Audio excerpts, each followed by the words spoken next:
بسم الله الرحمن الرحيم.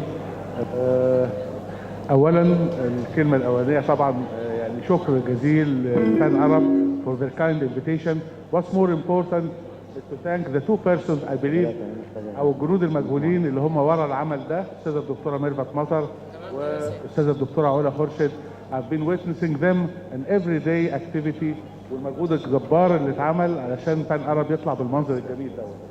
Today we're going to discuss a very important topic. Our speaker today is behind the foundation. He is Professor Michael Cabo from Bologna, Italy, and he is one of the leading hematologists when it comes to myeloma and the research in myeloma. We're going to hear his view about this topic that has shown many new events and many changes in the past few months, not years, but months. Professor, please. The first slide that summarizes what we discussed over the past few minutes, and as you can see, over the past 15 to 20 years, improvements in the treatment of myeloma patients were dramatic. Firstly, with the systematic introduction of high-dose therapy with autologous stem cell transplantation, and over the new millennium with the introduction of new non-genotoxic novel agents, proteasome, the first-in-class proteasome inhibitor, bortezomib, and the immunomodulatory drugs thalidomide and pomalidomide. As you are aware, the class of active drugs against myeloma is increasing time by time. And this morning I would like to take your attention on a second generation proteasome inhibitor, which is carfilzomib. As you can see, the target of carfilzomib is the beta-5 subunit of the proteasome, which has a chymotrypsin-like activity. And differently from bortezomib, carfilzomib induced an irreversible inhibition of the proteasome activity, leading to a prolonged inhibition and increased anti-tumor activity when compared with bortezomib. This is the first peculiar aspect of carfilzomib. It induced a more prolonged inhibition of proteasome and is more active than bortezomib, and due to this, in a fraction of myeloma patients, carfilzomib is able to overcome prior refractoriness to bortezomib. The second aspect is that carfilzomib has a selective activity. The off-target toxicity, which was peculiar to bortezomib, in particular neurological toxicity, is not a part of the toxicity profile of carfilzomib. Therefore, carfilzomib can be safely used even in patients with prior exposure to bortezomib and even in patients with peripheral neuropathy at baseline. Due to the prolonged exposure and the prolonged inhibition of the proteasome activity, and due to the lack of off-target toxicity, carfilzomib can be given for consecutively days without an increase in the toxicity profile. Carfilzomib was approved by FDA in 2012 based on the results of a phase 2B clinical trial, which was designed to enroll patients mostly refractory to prior bortezomib and lenalidomide. And in this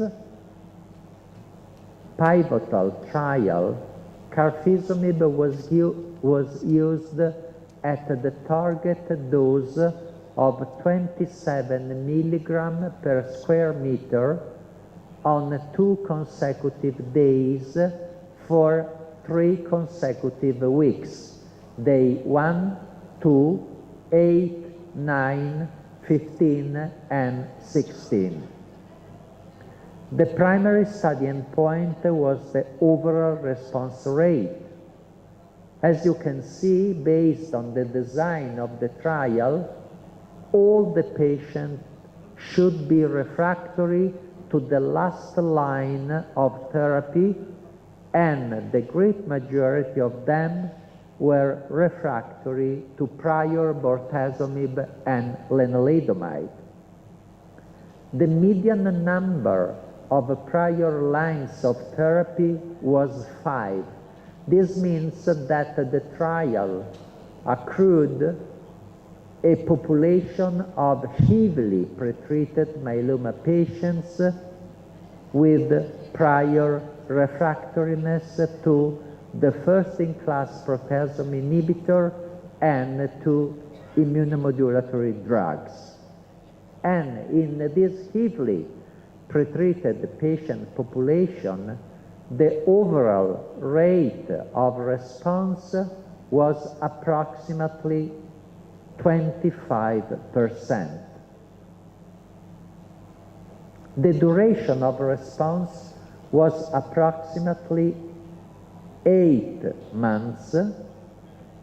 Median PFS was what could be expected based on the patient characteristics at the time of study entry, but more importantly, median overall survival was significantly prolonged.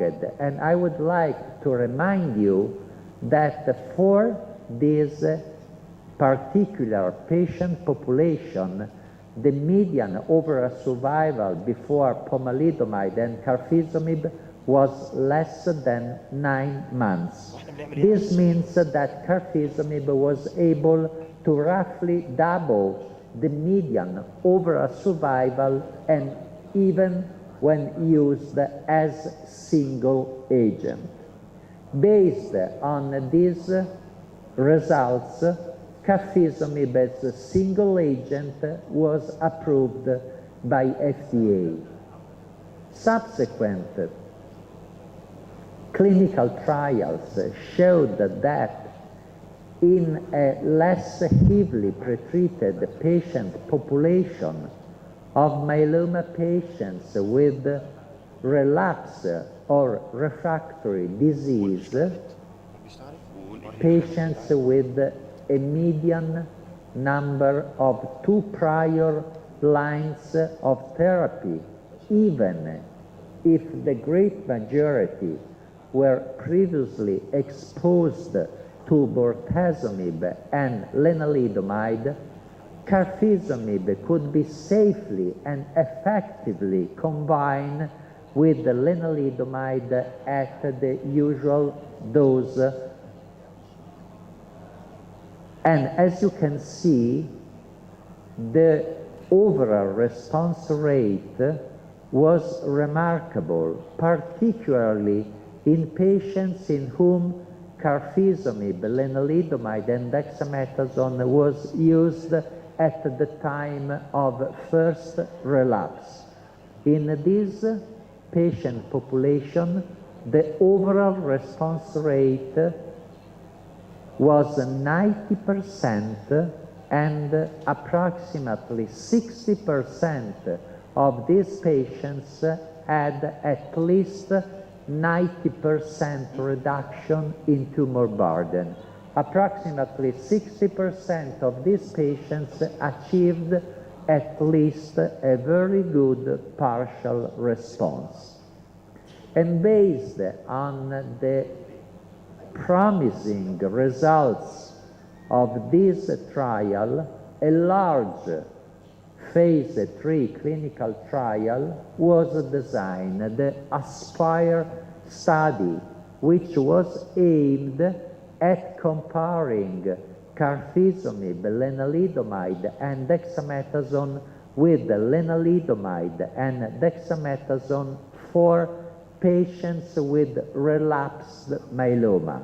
This means that patients refractory to prior therapy were not included in this trial. This trial enrolled patients with relapsed disease who were previously exposed to a maximum of 3 prior lines of therapy. The target dose of carfilzomib was again 27 milligrams per square meter, and the duration of infusion of the lower dose of carfilzomib was 20 minutes. Carfilzomib was given at the usual schedule, twice weekly for 3 consecutive weeks on cycles 1 through 12, while on cycles 13 through 18, it was given on days 1, 2, 15, and 16. And after cycle 18, carfilzomib was discontinued and patients remain on therapy with lenalidomide and dexamethasone until disease progression or undue toxicity. As previously mentioned, patients with prior progression while on bortezomib or lenalidomide were excluded from this trial. The median number of prior lines of therapy was 2, and as you can see in the last row of this slide, roughly 60% of patients did not respond to prior bortezomib or an immunomodulatory drug. The primary study endpoint was progression-free survival, and secondary study endpoints were response rate and overall survival. On an intention to treat basis, in comparison with lenalidomide dexamethasone, the addition of a second-generation proteasome inhibitor, such as carfilzomib, that is the triplet proteasome inhibitor IMiD-based therapy, offered a 9-month longer progression-free survival, and the median PFS of 26 months versus approximately 18 months was unprecedented in this patient population. And this slide highlights the shape of the curves before and after carfilzomib was discontinued at cycle 18. The progression-free survival benefit with KRD versus lenalidomide dexamethasone was retained across all pre-specified patient subgroups. In particular, was retained in patients with a high-risk cytogenetic profile, as identified by the presence of T414 or T14, 16, and or 17p deletion in more than 60% sorted plasma cells. But again, the benefit was retained regardless prior exposure to bortezomib and lenalidomide. And these are the progression-free survival curves stratified according to the presence of high-risk cytogenetic abnormalities or a standard risk. And as you can see, in both these subgroups, the benefit in terms of prolonged PFS was retained. And if you look at the median PFS seen with KRD in the high-risk cytogenetic subgroup, the median PFS was only 3 months longer, was only 3 months shorter than that observed in the overall patient population. Although, as you can see, the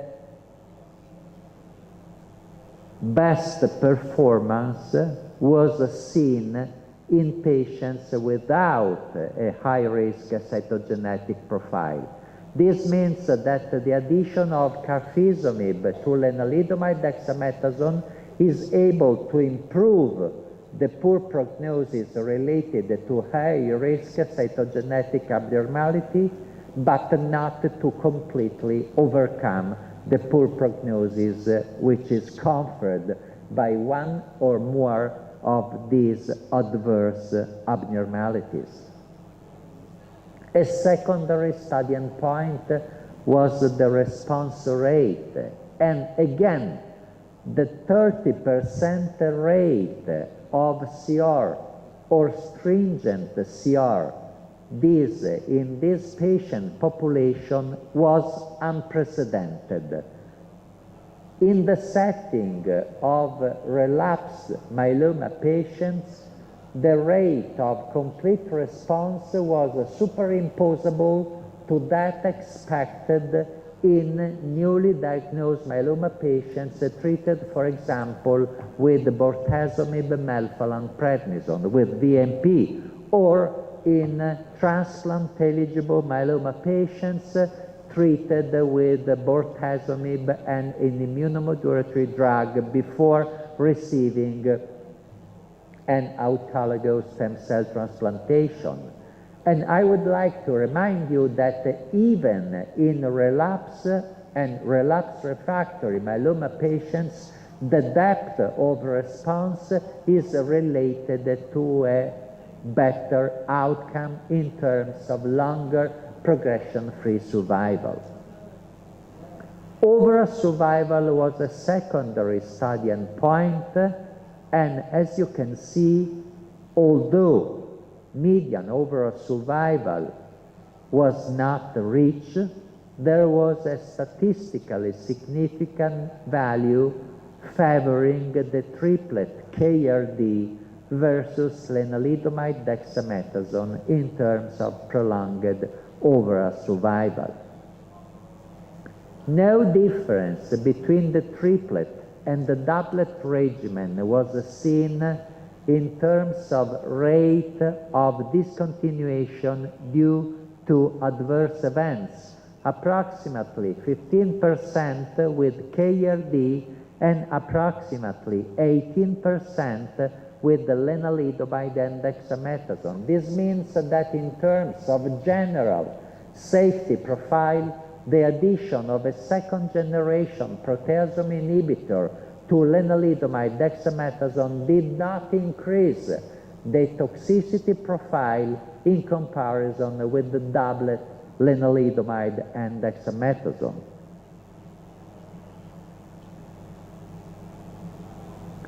Nevertheless, several signals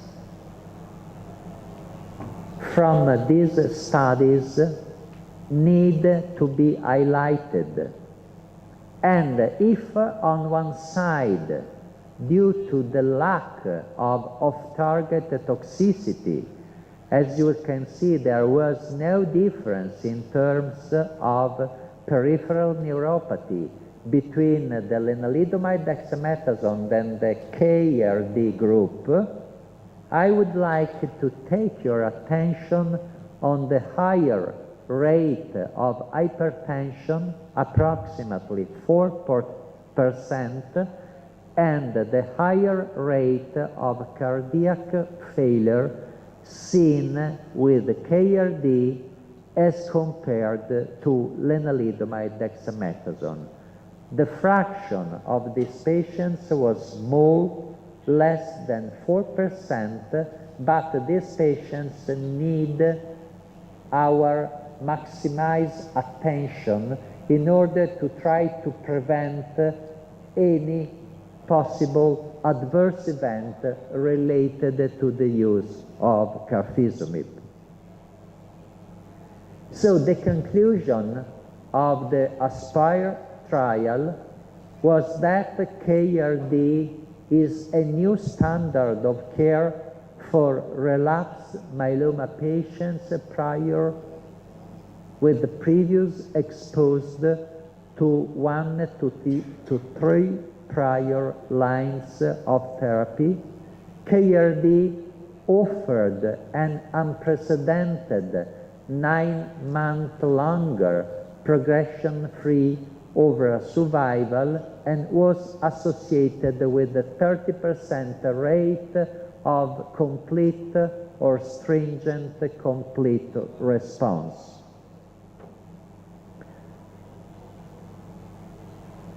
The slightly higher rate of several adverse events may partly be related to the longer exposure to the triplet regimen for patients in the KRD arm as compared to patients who were randomized to lenalidomide and dexamethasone. And in this particular trial, the rate of cardiac and even of renal events were consistent with those previously seen with the single agent carfilzomib.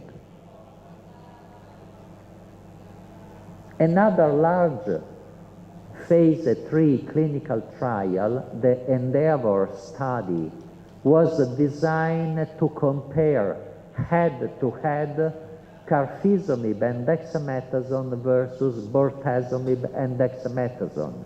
The comparison was between the first-in-class proteasome inhibitor and the second-generation proteasome inhibitor. And differently from the ASPIRE trial, in the ENDEAVOR trial could be enrolled patients with relapsed but also with refractory myeloma. And in the KD arm, carfilzomib was used at the target dose of 56 milligram per square meter. The dose was double than that previously used in the ASPIRE trial. The schedule was the same, twice weekly for 3 consecutive weeks, but the duration of infusion was longer because it was strictly related to the higher dose of carfilzomib, not 10 minutes as in the previous ASPIRE trial using the lower dose of carfilzomib, but 30 minutes for all doses, with hydration before and after each infusion of carfilzomib, and differently from the prior ASPIRE trial, in which hydration was mandatory only on cycle 1 and was upon physician decision over all the subsequent trials. In this trial, patients should be hydrated before and after each infusion of bortezomib. By the opposite, in the bortezomib dexamethasone arm, bortezomib was given at the standard dose, either IV or sub-Q.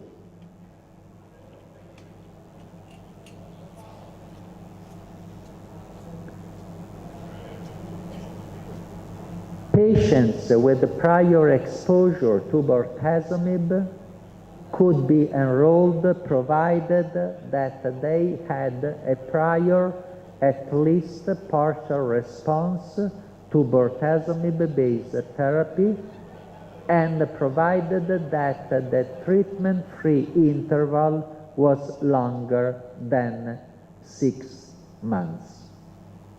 These are the main characteristics of the patients.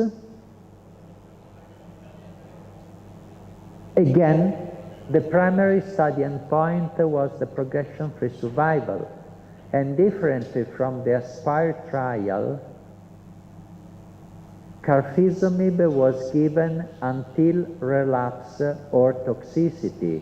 And as you can see, the shape of the curves is completely different from that of the previous one trial, in which carfilzomib was discontinued at cycle 18. And this again highlights the importance of a continuous exposure for these patients.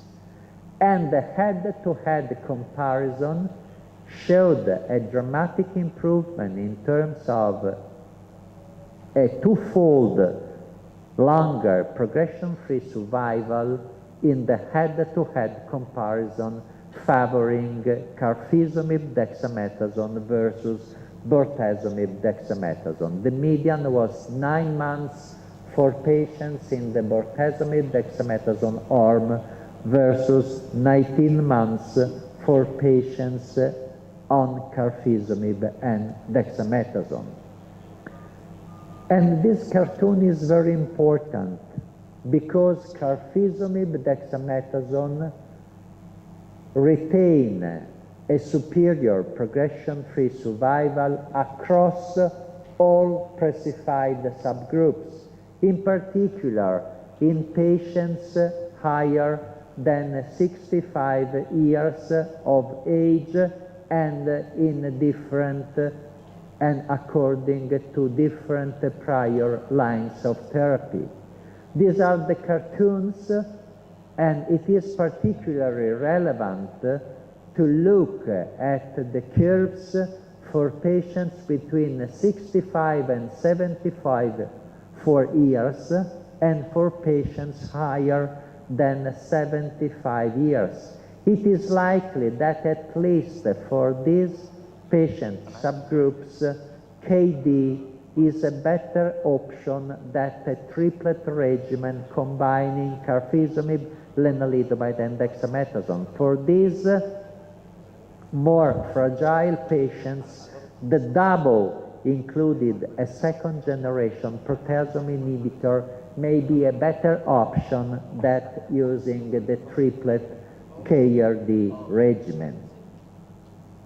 No difference according to the number of prior lines of therapy, and as you can see, the significant PFS benefit was retained in both group of patients with no difference according to the prior exposure or to being bortezomib naive before receiving carfilzomib and dexamethasone.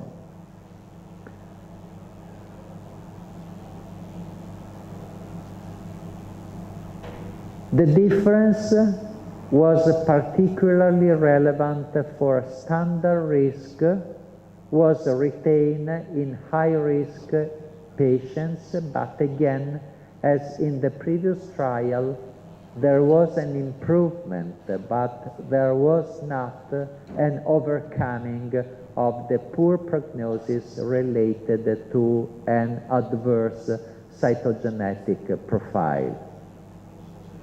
A secondary study endpoint was the rate of response, and as you can see, the rate of at least VGPR was approximately 20% higher with carfilzomib dexamethasone as compared to bortezomib and dexamethasone. The overall survival data were immature. However, there was a trend favoring a longer overall survival with carfilzomib dexamethasone as compared to bortezomib and dexamethasone. What about the toxicity profile? Again, a particular focus on the frequency of dyspnea, on the frequency of hypertension, 9% as compared to 3% in this population of patients receiving a higher dose of carfilzomib. And the rate of cardiac failure was superimposable to that previously seen with carfilzomib as a single agent or carfilzomib combined with lenalidomide and dexamethasone.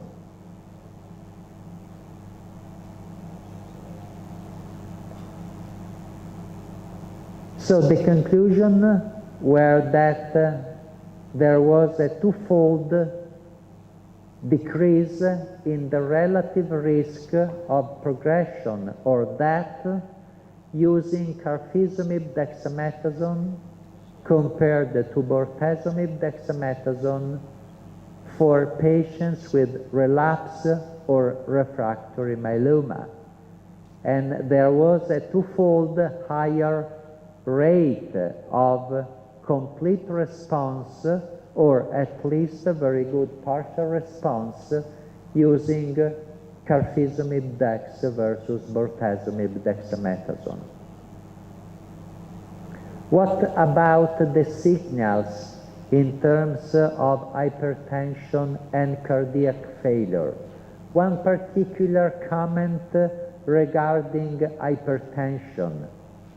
In a subgroup analysis of the Endeavor trial, patients did receive serial echocardiograms at baseline and at specific time points, and there was no relevant prediction of echo for these patients. This means that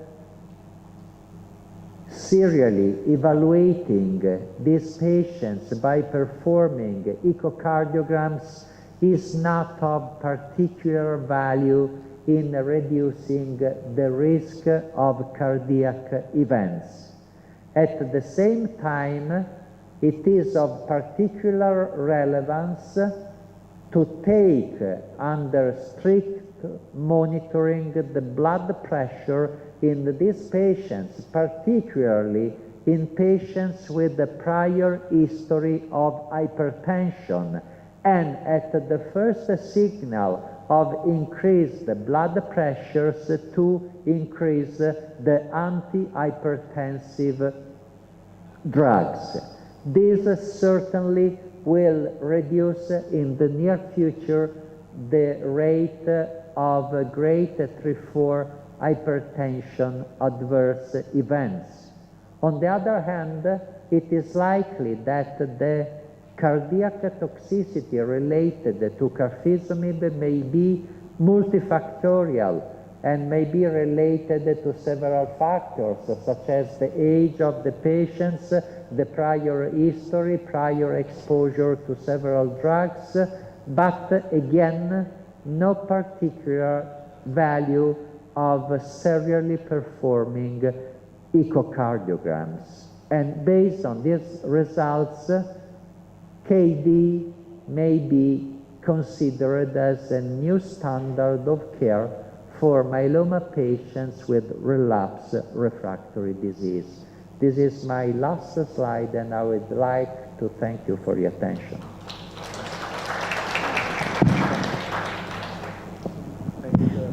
Thank you, sir, for a very illustrative presentation. I open for discussion.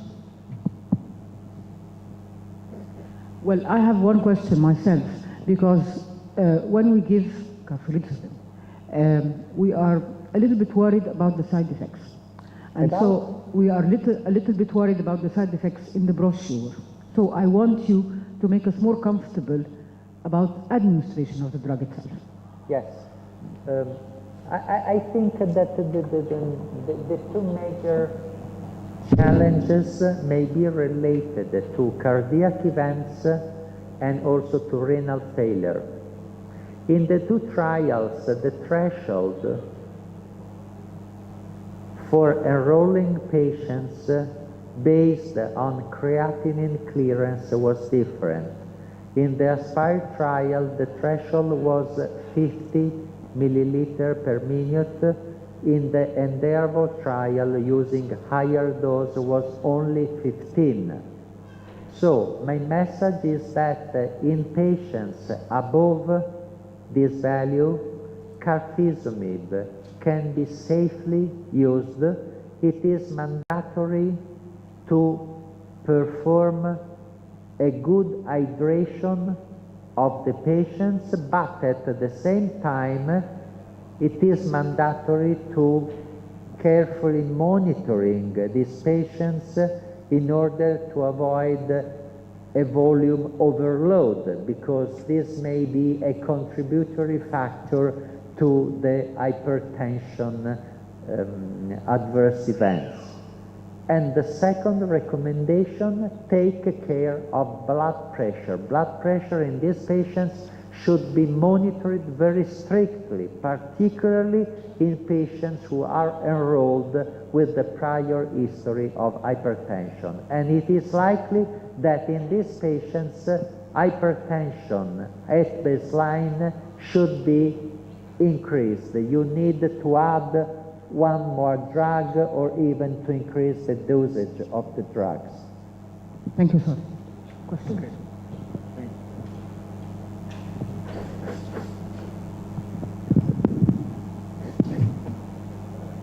Thank you, sir, for this nice presentation.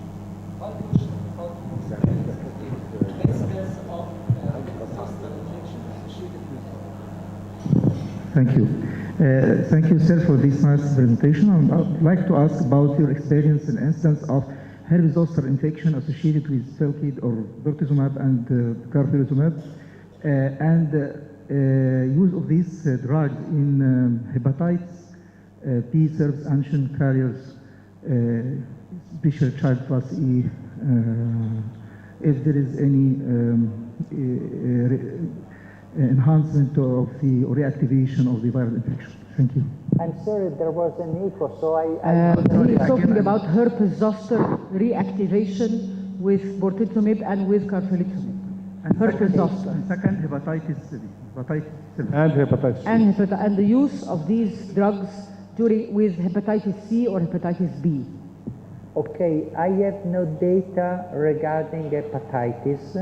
One I can tell you is that in both trials, patients did receive a prophylaxis for herpes zoster reactivation. So these patients were managed as we usually manage patients exposed to bortezomib. We are running short, so this is the last question. Thank you, sir, for this nice presentation. I want to ask about the protocol of using carfilzomib during autologous bone marrow transplantation as a mobilization protocol versus maintenance therapy after transplantation. Thank you. Can you use the drug as mobilization prior to transplantation? The role of the drug when it comes to mobilization or treatment? Okay, KRD is currently explored as induction before and consolidation after autologous and stem cell transplantation. We have data not only combining carfilzomib with lenalidomide, but also combining carfilzomib with thalidomide. Data are very promising, particularly when you use the triplet carfilzomib imide-based triplet as consolidation after autologous stem cell transplantation, with an impressive rate of patients achieving not only stringent CR, but also undetectable MRD by flow or NGS. So I think that all the transplant setting will be completely revolutionized in the near future years by using the second generation, the next generation new novel agents, because they are more active and they are lack of off-target toxicity. This means that also the number of cycles given up to now before and after transplant can be virtually increased. And I can think to use 6 cycles of induction and 6 cycles of consolidation in order to try to deepen as much as possible the response and the quality of response. Okay. No question? Start to take the break. Thank you very much, sir, for your informative presentation. We would like to thank the Pan-Arab and Amgen, and you can catch the break. Thank you very much for your attendance. Coffee break, please, at the Shahrazad Hall, right across. Shahrazad Hall for coffee break. We meet here in 15 minutes.